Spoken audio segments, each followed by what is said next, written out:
YouTube, how's it going? The Goat House is back, and today we're ranking receiving cores 32 to number one in the NFL for 2020. Recently, we ranked players by position, so now we're on to core/units, and then we'll rank some offenses, some defenses, and all kinds of predictions and rankings for the upcoming season here, and then we got you covered fully throughout the season. These receiving cores, though, pretty tough to rank because some teams got some really solid starters, maybe lacking in the depth department, though. Some teams have ridiculous depth. Some teams are weak at tight end, some are weak at receiver, so it's kind of all over the place. Tough to rank these teams based on their course for 2020. So there could be a lot of different opinions out there. So that's why I want to see your guys' comments. Rank your top ones or maybe the worst ones you think in your opinion. If you want to rank all 32, that'd be fantastic. 60K, that's your subscriber goal. By week one of the NFL, we're getting close to week one, actually. I can't believe it's right around the corner. Excited it's actually going to start. So please help us out by subscribing. Follow that Twitter. It's a must follow there. And then check out the podcast. Link in the comments and description for anything that you may need there to connect with us here at the Goat House. So at the bottom here, the Washington football team is going to be number 32. Terry McLaurin, they got a gem there. They got a somewhat of a hidden gem there, and they really like him as a receiver one. But in my opinion, I guess not every team, but most teams in today's NFL need multiple number ones, and Washington just doesn't have that. I want them to go a little harder for that. That spot. It's gonna be interesting to see what they do with Antonio Gibson. I almost like his upside a little better at running back, but the great thing is you can use him at both running back receivers. So he actually this year, because they have a long list of running backs already, he actually could be their second best receiver there on the team. A potential breakout. They got the two Sims there that could possibly break out. Calvin Harmon was, he's a sleeper guy for the future, I suppose, but they definitely need to get multiple number ones, in my opinion, to pair at Terry McLaurin. And remember, Terry McLaurin really wasn't supposed to be that good, so maybe some of these other guys can step up. They did get Gandy Golden as well, almost forgot there, the big target out of Liberty. A lot different competition for him, though, this year. The Packers are at 31. I think we're all disappointed the Packers didn't go out and get another number one receiver for Davante Adams, because it's so important, in that Rodgers offense, they want to be able to throw the ball more successfully. Rodgers had to throw the ball away a ton. Allen Lazard could step up this year. Equanimeous St. Brown's going to be back. But this is nothing major here in the receiver department. They did get Devin Funchess, the guy that's kind of been on and off in his career, another guy that could get injured, but I want them to get better at the position, along with the tight ends. They're kind of up in the air. Same with the Redskins. The Redskins best tight end could be Thaddeus Moss. The Packers, they got some young guys that could step up. They're just not really strong anywhere besides the receiver one. The Jets are at 30. Denzel Mims, a rookie, could actually be their best receiver. They also have Jamison Crowder, and they have some other guys that obviously could step up there at that position. And Chris Herndon's kind of a question mark at the tight end position as well. But obviously both positions where they need to get better at. The Panthers at 29. A pretty good duo in DJ Moore, in adding Robbie Anderson there from the Jets, actually, so they're stealing him from the Jets. I've never been a big Curtis Samuel guy. I think everyone's kind of expected him to kind of break out, but I don't know. He's a solid third receiver, I suppose. Not much depth there. A little weak at the tight end position. Matt Rule's offenses in the past never really featured a tight end, so that's kind of the good news. But in terms of the core, it's still not a whole bunch there. I do like DJ Moore there, though, a lot, but just not enough. The Dolphins could be kind of a sneaky team here because Devontae Parker broke out last year. They got Preston Williams, and they got a couple guys, Albert Wilson, Allen Hurns. Those are good depth guys there. Mike Gesicki, solid tight end. So they have a number of solid options there, just not particularly super strong anywhere. The Colts, another team, they have depth. They've always had these depth guys starting, and that was kind of the problem.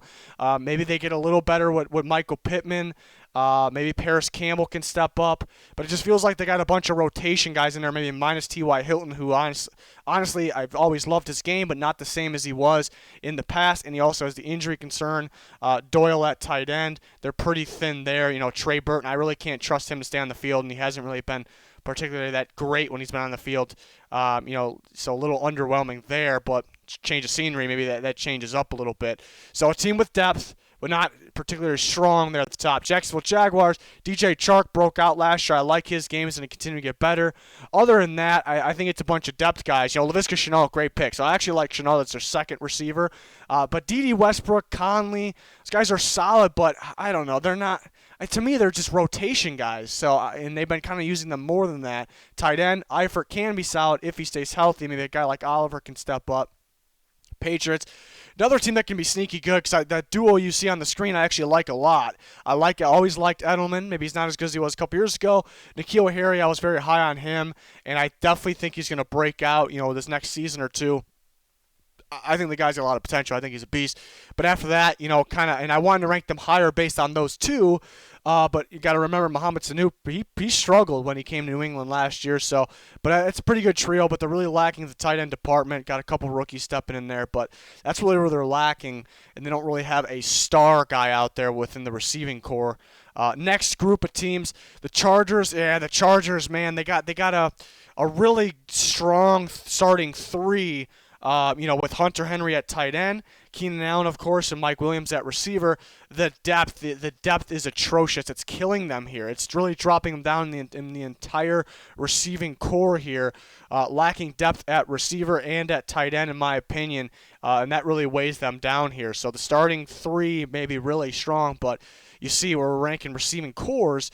I'm seriously looking at the entire core here. The Texans, I suppose, got a long list of players that can play. I suppose they don't have a starting, a star at the top. I do like Will Fuller and Brandon Cooks. It's about staying healthy. Kenny Stills, Randall Cobb. So they got guys that can play. They got a long list of guys, just not particularly strong at the top. The Bears got Allen Robinson, obviously a big-time player for them at the top. Anthony Miller I like a lot. So they got a really good receiver duo. After that, some rotation guys. I actually like the Darnell Mooney pick a lot. A guy can actually make his way up, I guess, the depth chart. Tight end still a question mark. I like the Cole Kmet pick. He's my number one tight end in the class, but it was a weak tight end class. You can't expect a whole bunch right away. They got a big tight end room. It's not necessarily good, though. Jimmy Graham been very underwhelming the last couple of years, so we'll see how he'll be here. But, yeah, it's a team I'm kind of back and forth on because the depth, Riley Ridley they drafted as well. Like I mentioned, Darnell Mooney, Javon Wims. They don't have Gabriel anymore, so I thought he was pretty solid for rotation before. But yeah, it's tough to rank some of these teams like that because they're pretty strong at the top of Allen Robinson, but I guess we'll see how Cole Kmet is. He can step up perhaps. And then Anthony Miller can continue to break out. The Titans, I think, got a pretty good trio at receiver. A.J. Brown, Corey Davis, and Adam Humphries, pretty strong with A.J. Brown. Tight end, Jonnu Smith. So that's a pretty good four, I suppose, right there. Not too much depth after that. Corey Davis is still, and Humphries, kind of hot and cold. So those guys kind of weigh them down maybe a little, even though they're solid options. They got Ferkser as their second tight end. Vikings at 20 definitely helped themselves in the draft because they were going to be, after they traded Diggs, they're going to be towards the bottom. But Adam Thielen, Justin Jefferson, pretty solid for them. And then they have a good tight end duo as well. So the starting four looks pretty good with those receivers I named, and Kyle Rudolph and Irv Smith. Depth. Not bad. They actually helped themselves in the draft. They got a couple options there, even undrafted. And then Chad Beebe looked pretty good for them, but he got hurt. Olabisi Johnson was looking pretty good for them as well as a rookie last year. So they turned it around. They're not the same as when they had Diggs in terms of their starters. But Justin Jefferson's a good replacement, and they have added depth, which they were really, really lacking. So I'm glad to see. I was actually surprised because they don't really focus on that position too much, but they went out and they really made sure they got the depth at those positions there. So they come in at number 20. The Raiders at 19. Obviously, Darren Waller at tight end, and at receiver, they actually get pretty deep. I've never been a big Tyrell Williams guy. He's got to catch the ball better for what he's supposed to be a possession guy, but it's a solid option. Henry Ruggs is going to be their option one. Brian Edwards from South Carolina, I love that pick. And they have Hunter Renfrow as well, so a long list of guys. And Lynn Bowden's going to be kind of a hybrid guy as well. So they got a long list of guys there. Maybe not, Henry Ruggs we expect to be pretty strong as the number one, but I guess we're going to have to wait and see there for him. The Ravens at 18, I think the Ravens might be pretty underrated in this category, and they got a long list of depth. They obviously have a strong tight end in Mark Andrews. They have Boyle as their second guy, Hollywood Brown, Miles Boykin, and they Willie Snead, of course, and they drafted pretty well with Prochet and Duvernay. So that's a long list of pretty talented guys. Maybe no star, Mark Andrews kind of right there, but and Hollywood Brown could make his name, in that category. But they're a pretty long list of guys, which I don't know if they had last year, so they helped themselves there. The Bills, I would actually say the Bills are quite overrated in this category. Some people would put them at the top, but Diggs I like as a legit number one. To me, John Brown is a very good number two, and Cole Beasley is kind of, 2, maybe 3, to me. So I think people overrate those two a little bit. They kind of, I don't want to say got exposed, but they were a little rough in that playoff game last year, mainly John Brown. So, and they knew they definitely needed to get stronger. I thought that was holding them back. They knew it was holding them back. They needed to get stronger at receiver, and they go out and get Stephon Diggs. So that was the right move. So I think Stephon Diggs really, I don't want to say carries because Brown and Beasley can play. Don't get me wrong, but he does carry this group a little bit. Dawson Knox, a good young tight end, of course. They got some tight end depth. Foster's a good depth for receiver. But I think there's just better groups. So 16, I got the Saints, and you see back and forth. Some groups are just really strong at the top. Some groups have really strong depth. I think the Saints, Thomas carries this group a little bit. Yes, Sanders can play, but he hasn't really gone off, production-wise in quite some time. So I think that's due to some minor injuries, so could those sneak back up? So I do think Michael Thomas carries the group a little bit. And after Traquan Smith's okay. They're really lacking in the receiver depth there, especially if Sanders goes down. And then tight end looks pretty solid. Cook's aging. They draft Trotman. They have Hill as well. So tight end depth is okay there for them. And I think it's so strong with the big names here, but I do think Thomas carries this group a bit. The Giants got a really good balanced group here with Golden Tate, Darius Slayton, Sterling Shepard. You can't even pick which one. Any of those guys can be the number one at any time. So and Slayton make a name for himself. Shepard had a little bit of a concussion scare last year in Golden Tate we missed for a little bit last year. So these guys are pretty strong there, and they have Evan Engram, of course, the tight end position. So I think this is a well-balanced group here, a long list of players here that can be their top guy at any given time. So I like that for the Giants. The Bengals showing out the receiver group with Tyler Boyd, who I like a lot. I think he's a perfect receiver for Joe Burrow. It's gonna kind of be Justin Jefferson for Joe Burrow. And now we got Tyler Boyd, a guy that's improving and a polished NFL player. So that's gonna be fantastic for Joe Burrow. AJ Green, who once was a top receiver, what has he got left in the tank, and can he stay healthy? T. Higgins, I thought was a great pick. Think about this. John Ross, the speedster, one of the fastest players in the league, and if healthy, can play.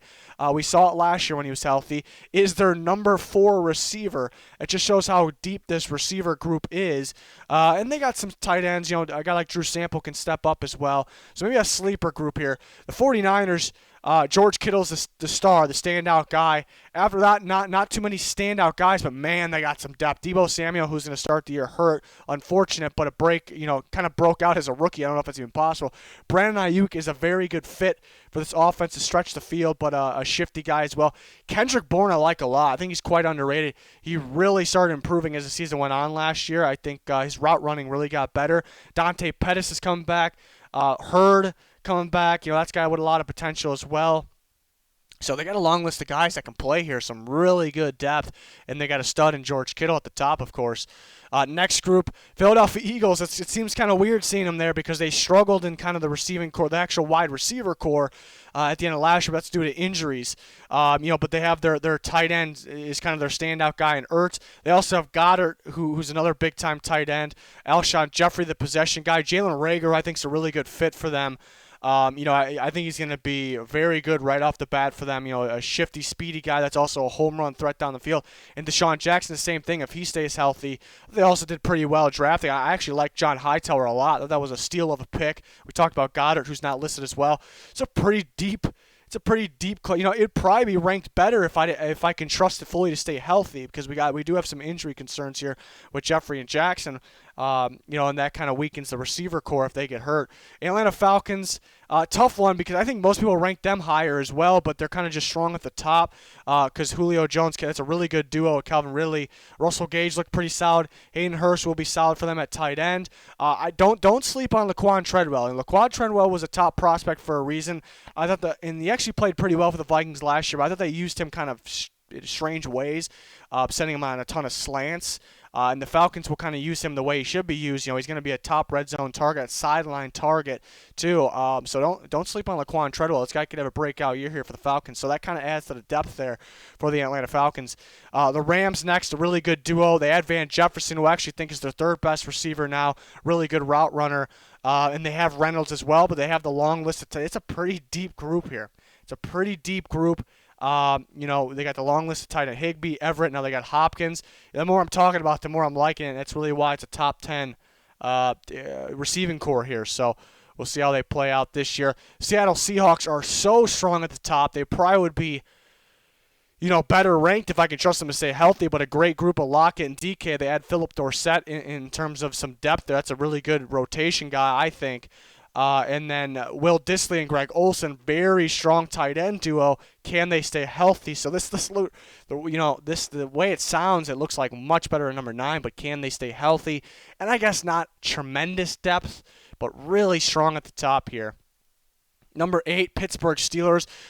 Very deep group here. Juju Smith-Schuster could be a top-tier receiver at any given time. Deontay Johnson is really quick, really good in terms of the footwork, route-running ability, and going to continue to get better. James Washington got that deep threat. Eric Ebron, I think, is a perfect athletic tight end for this offense. Could be a deep threat guy. They have Vance McDonald in terms of depth. It was killing me not to rank Chase Claypool because I'm a big Chase Claypool guy. A guy that can kind of play, that big body. He's almost going to be like an Ebron, but receiver form. It really could be better. This is a really strong group, a really deep group here for the Pittsburgh Steelers. Detroit Lions next. And this is a group that's really strong at the top. They're lacking in the depth. A guy not listed, maybe a Jesse James would be a good depth to rotation tight end here. But they are so strong with their starting group. Golladay is an elite receiver in the making here. Could be right now. Marvin Jones, I think he's very underrated. He's got to stay healthy. Amendola, solid third option. Hawkinson, I think Hawkinson boosts this group up a bit because this is kind of for 2020. I think Hawkinson being that top tight end prospect still is. But from a year ago, and maybe one of the best I've ever seen, total package guys. I think he's really going to make a big name for himself this early. It shouldn't be that surprising. He's that good. So it's a really strong group at the top. Cardinals make the list at number 6 based on receivers. They do have Max Williams for tight end, but they got Hopkins, one of the best in the business. Larry Fitzgerald, still a beast. Christian Kirk, I think, is underrated. Good deep threat, good route runner. Isabella, we start to see him get more action. As the season kind of went on. What do they got? They got Sheffield. They got Keyshawn Johnson. They got Hakeem Butler. We didn't get to see last year. This is deep. It's real deep. So, wish they don't really use the tight end a whole bunch, but if they're a little strong at the tight end position, maybe that could boost them a little bit. Browns got that receiver duo that we know about. They also got Higgins. Damian Ratley's a sleeper guy, and they have Hooper and Njoku. So they got, and they have Harrison Bryant, of course, too, who kind of can pass over Njoku. Because he's you look at the guy and you think he's more of an inline tight end, but he's actually more of somewhat of a slot tight end, can do a little bit of both. So he actually can take Njoku's job there. It's a possibility. So talented group, pretty solid group here. I guess not super strong after these 4 guys, but the names I mentioned, they do have other names that are kind of sleeper guys, but they do come in at number 5, being strong at the top there. We're on to the top 4. I got the Denver Broncos, and maybe it's a little bold going the Denver Broncos here because they got 2 guys, maybe 3 guys that haven't even played yet for them, but this is predicting this season. Courtland Sutton, always been a huge Courtland Sutton guy, and he continue to get better. He had a big-time season last year.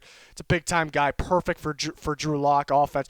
Jerry Jeudy, we all know how good Jerry Jeudy is before he even played. This is one of the better, right away, one of the best route runners in football, right away. Home run ability. KJ Hamler's got to catch the ball a little better, but being their third receiver, being that big-time slot guy, being that speedster to pair with the route running of Jeudy and the pair with Sutton, his contested catchability, but he's kind of more in that. You can even give Sutton a screen pass. That's what's impressive about him. I think this is like just based on their traits and what types of receivers they are, this is the perfect type of trio to complement each other. Noah Fant, everyone liked Noah Fant out of Iowa.